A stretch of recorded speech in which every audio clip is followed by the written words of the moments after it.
We're at the Cook Shop at City Square in Vancouver to introduce you to our newest Saturday chef. Dana Reinhardt is the executive chef at Windset Farms, and we're so excited to have her as part of our team of chefs because we do love our food on Saturday mornings. Dana, thanks for joining us. My pleasure. So before we get into Windset, you've had quite extensive experience cooking with some of the best chefs in the world at some of the top places in the world. London, for instance, London, England. Yeah, I was at the River Cafe in London with Rose Gray and Ruth Rogers.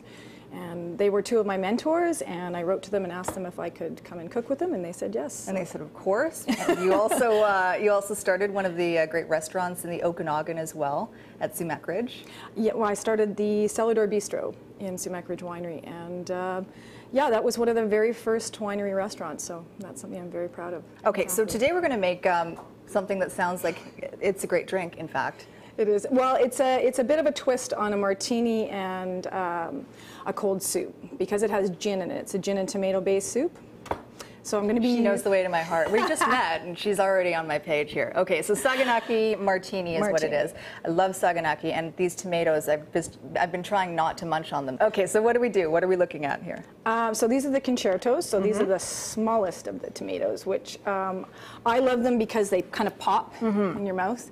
They're also known as a grape tomato, but yeah, they're great, and they're really sweet. I think they're the sweetest out of the tomatoes. I eat them as snacks all the time, so this is going to be our soup. So how do we start here? So if you could pass me the base of the blender. Okay.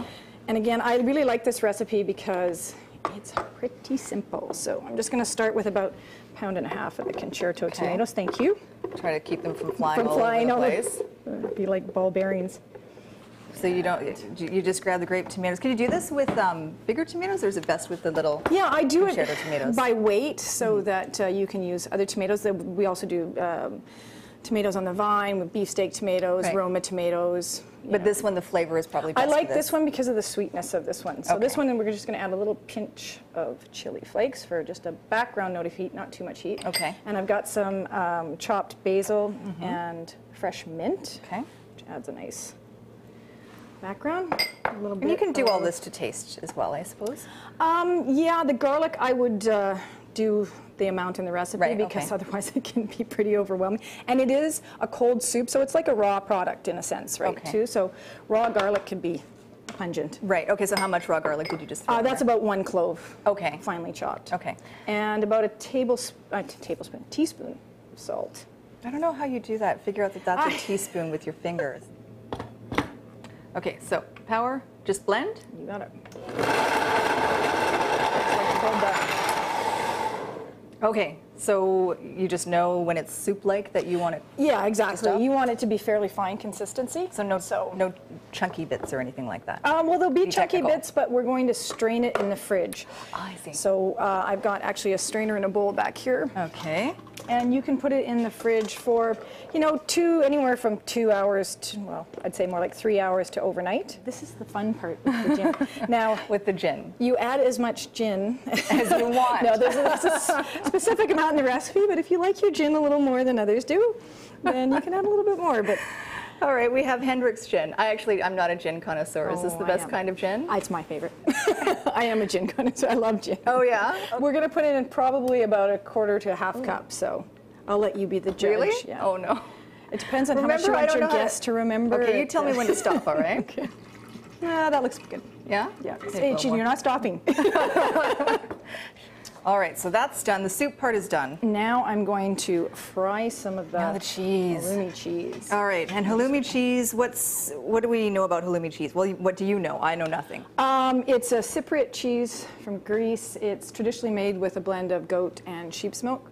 But in North America, a lot of times it'll just be made with cow's milk, which is fine. Okay, and that's it over there? But this is the real thing. Okay. So. And it's sort of sharper, saltier. It's saltier, it's denser, more like a dense kind of packed mozzarella, and it's got a high melting point, so it's really good for grilling or frying. And yeah, it can take a lot of abuse. Okay. And how high do you want the heat? Medium to medium high. You don't want it too high because what'll happen is the outside of the cheese will burn and it won't melt all the way through. It'll still actually be cold. What I've done with the cheese is actually cut it into cubes and then thread it onto little skewers. kind of reminiscent of an olive on a martini skewer, hence the... I see. And you can hear that.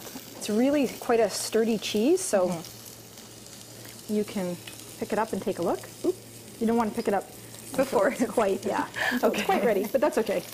Okay, so you want them browned on both sides. Yeah, this one got a little soft. Just on 2 sides, and you don't need to do them on all 4 sides. No.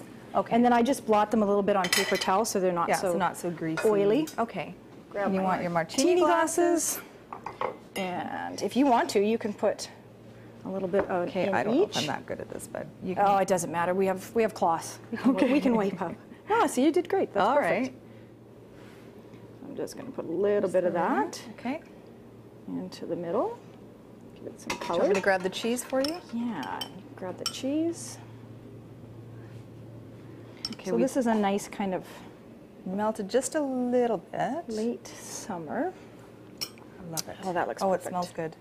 And we just put that on the corner of the glass like so. So you're not just a chef, you're a bartender. Yeah, well, I do have a wine background too. What are you garnishing with? Just a little bit of chopped. Here, let me get this out of the way. You can use chive or parsley. I feel like a patio. Okay, so do we actually sip it from the glass? We can. I would suggest a spoon, but what the heck. Okay. Except watch the cheese in your nose. And eating tips to boot. Our newest Saturday chef, Dana Reinhardt with Windset Farms. Thank you so much for Saganaki Martinis. You're welcome. And we'll see you next month for our next recipe. The cheese is that part. Squire, my friend, that is a Saganaki Martini, which is gazpacho with Saganaki, the cheese on top. Oh, I see. Yes. Okay. If you would like a copy of today's recipe, Squire, because I know you love to cook, it will be in the Vancouver Sun on Wednesday. You can also find our recipes online, globaltvbc.com. Click on Saturday Chefs, and you will find all of our recipes there. Ooh, chocolate banana brownies. Casbar duck confit.